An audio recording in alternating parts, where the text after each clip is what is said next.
Hi everyone, I'm Liz and welcome back to Elizabeth Ann Can Stitch.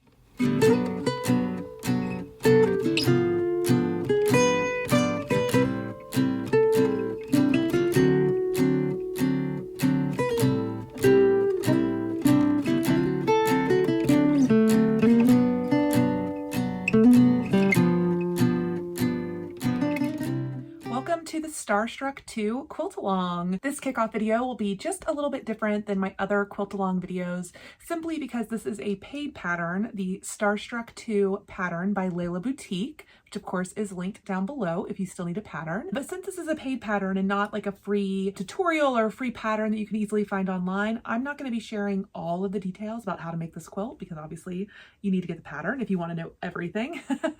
But I am going to share with you kind of how I approach picking out fabrics for the quilt. You know, I started with a fat quarter bundle and needed to kind of narrow it down to what fabrics I was using in my quilt. So I talk you kind of through my fabric selections. And then I also decided to make a modification to the way this pattern puts together the star blocks. I really like to make flying geese when I make sawtooth stars. And so I wanted to modify this pattern from using half square triangles to using flying geese. And so my favorite method to do that is the 4 at a time flying geese method. You can find this in many tutorials all over the web, but I will link you to one of my favorites down in the description box. And in that link, you will also find a cutting chart diagram for cutting out your own 4 at a time flying geese blocks. And then the other thing I wanted to share about the modification I'm making, in case any of you guys also want to make the same modification, I did not need any extra fabric. So I bought my fabric according to the supply list on the back of the pattern, and I did not end up needing any extra fabric. Originally, I had thought I might need a little bit more of the background fabric, but I ended up not using it. So yeah, whether you're using layer cake squares or fat quarters, you'll be able to get everything you need out of your fabric, whether you're doing the kind of called for half square triangle method, or if you want to follow the flying geese method. So it's a really easy modification to make, and I just wanted to do it because I think it'll save me a little bit of time as I put together this quilt, which of course I haven't done yet, so time will tell. But that's the way I'm going to modify my quilt top. Okay, I'm going to let Liz from a couple of days ago take it away.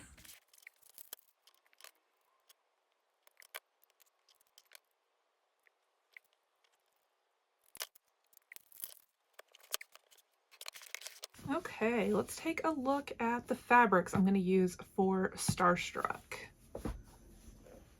I'm going to start with the fat quarters and then the extra few fabrics I bought as possible fill-ins. So let's start with choosing fat quarters for the front of the quilt.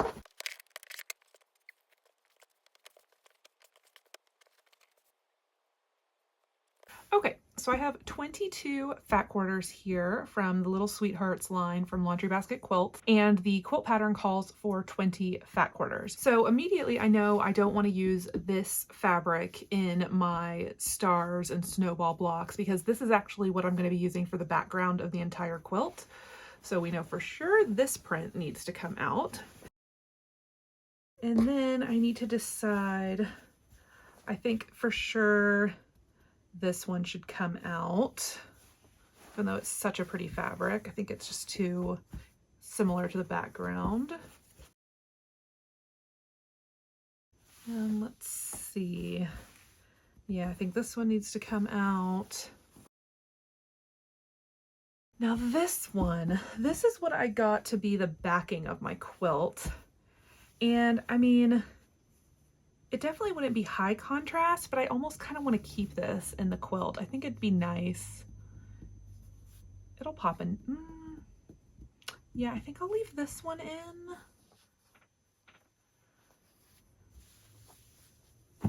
This one too, maybe? Oh gosh, I gotta make some tough decisions. Because I mean, it would look nice, but it would blend a lot.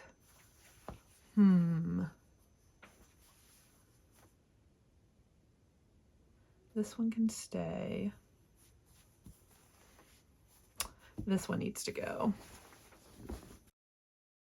And these fat quarters I'm not going to use. I'm just folding them how I fold all my fat quarters, so I can just put them in my little fat quarter bins by color. So they'll get used at some point, but just not in this quilt.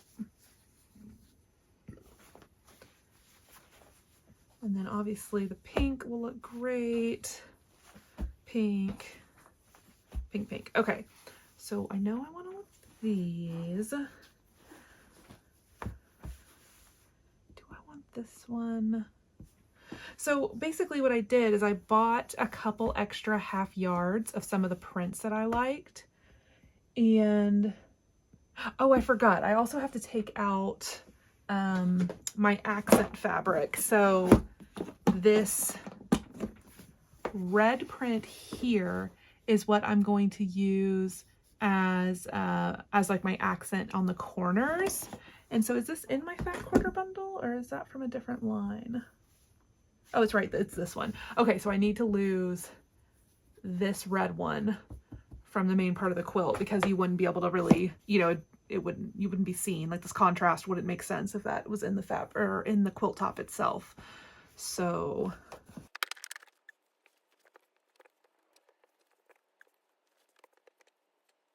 okay, let's see how many fabrics I have. 1, 2, 3, 4, 5, 6, 7, 8, 9, 10,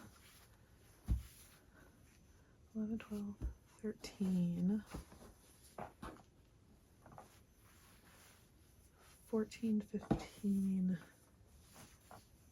16, 17. Okay, that's perfect. So I've got 17 here. I'm going to go ahead and leave the light ones in because I think there's just enough contrast with the background and it'll be kind of fun to have some lighter spots in the quilt. So I'm going to leave those in. And so this is 17 fat quarters and I need 20. So I'm going to cut, these are half yards. So I'm just going to cut a fat quarter from each of these pieces. Oh wait, I forgot. This is what I bought for binding. Do I want to cut a fat quarter out of this? Probably not. So maybe I'll just do 2 of this pink and 1 of this tan to go in the mix. Yeah, I want the tan to be the kind of lightest or the least amount of fabric in the quilt. I mean, I like it, but it's not my favorite of the colors. So yeah, I'll do 1 of these, 2 of these, and then that'll be my 20 fat quarters with my background. And then this is the binding of the quilt.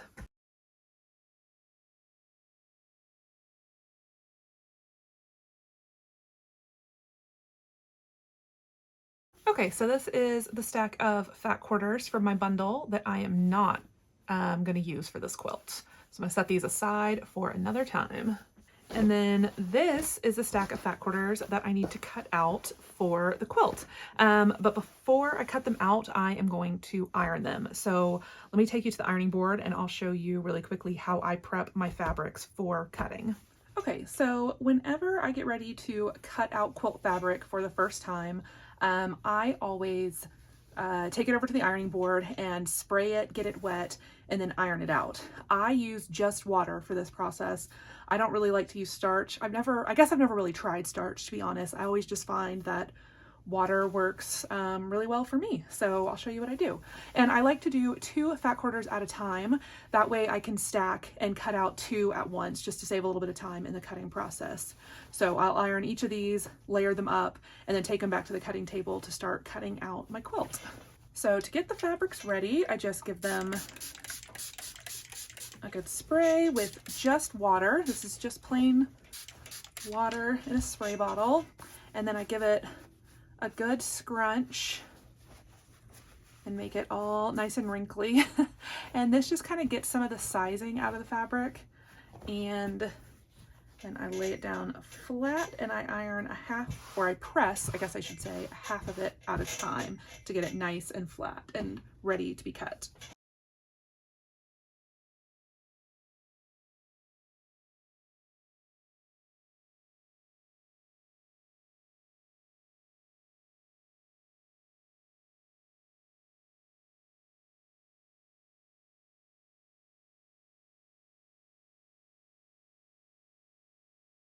Okay, so now these 2 are ready to be cut out. Okay, so I got all of my fabrics cut out and ready for me to make this quilt top. So now let's talk about the modification that I'm making to this pattern by using flying geese instead of half square triangles.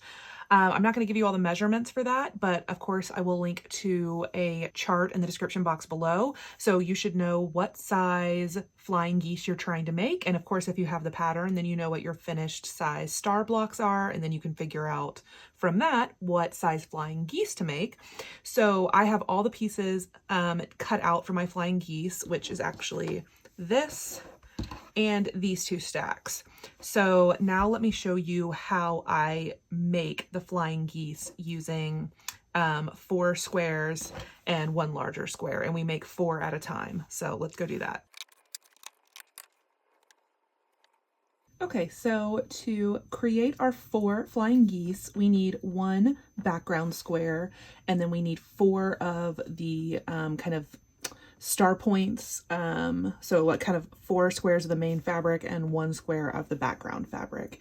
And the first thing we're going to do is take 2 of our smaller squares, and we're going to line them up on opposite corners of this larger background square.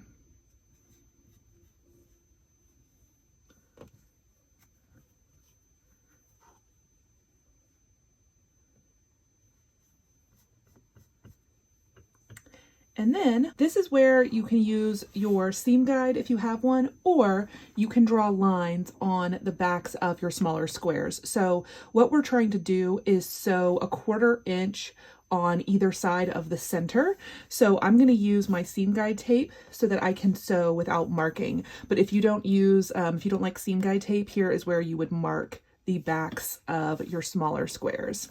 And so now we're going to sew these 2 in place. And yes, these 2 squares overlap. That is totally fine. You know, I'll show you how this works. And also I wanted to mention that I cut my fabrics to the dimensions for exact flying geese, meaning I'm not going to square up my flying geese later. I am going to try to use an exact 1/4 inch seam allowance everywhere and make these really precisely so that I don't have to trim anything later. I'm doing flying geese instead of half square triangles to save time, and I'm going to save more time by not having to square up my flying geese.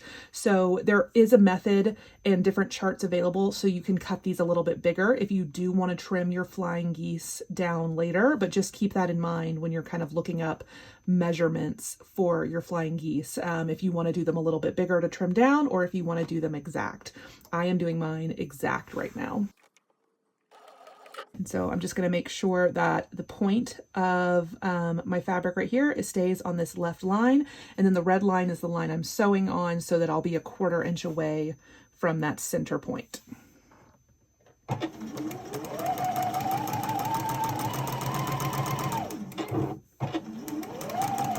So as I get to the center, I just make sure my squares stay in place and I don't mess this one up as I start sewing over it.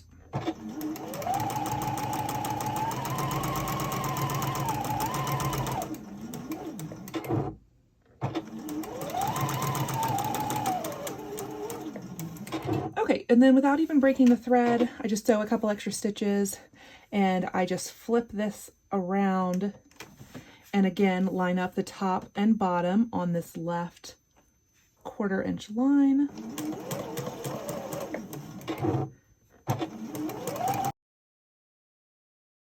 And that is our first step complete. So now what we do is we need to cut directly between these 2 stitched lines. You can take this over to your cutting mat and use a ruler and a rotary cutter to cut this apart. But on blocks that are kind of no bigger than this, I like to just use my scissors and eyeball it. It doesn't have to be exact. This is just seam allowance. So I just line my scissors up in the middle and cut these apart.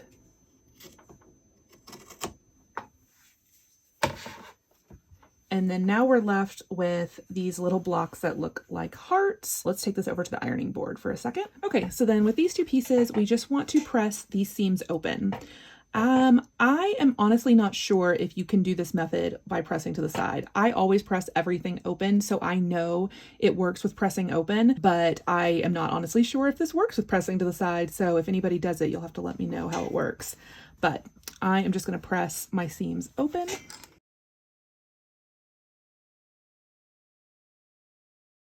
So now this is what we have, and let's take these back to the sewing machine to add the other 2 squares. So now that we have this shape, we lay a square down on the open corner, making sure it's all nice and lined up. And then we're going to sew the same 2 lines that we did previous on a 1/4 inch on either side of the center point. So again, I'm just going to use my tape to line everything up, and then flip it around and do the other side. And then this is what we'll end up with. Let's make the other one real quick.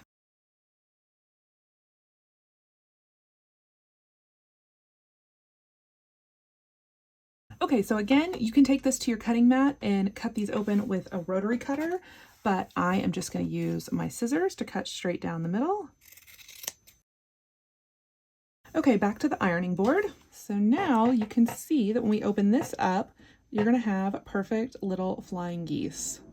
And you'll have 4 matching ones. This is such a great method when you have to make lots of matching flying geese. That's why I love it for Sawtooth Stars, because you can make 4 matching ones at the same time, and it just saves, I think, a lot of time. Especially if you do this exact method where you don't have to square them up. Even though I'm not going to square them up, I am going to just use my scissors to trim the little points off. But yeah, then we have a finished, hopefully about perfectly sized, I'll measure them in a minute, flying geese.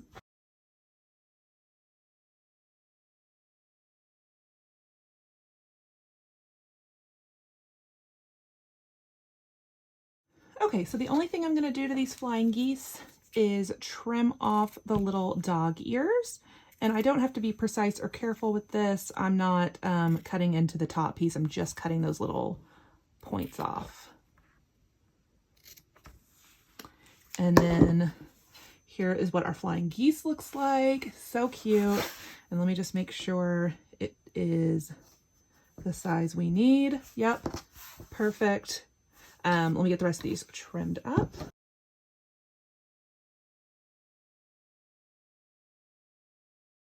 And then you can see with one of our star centers how the flying geese will end up coming together. Make sure that's all on camera.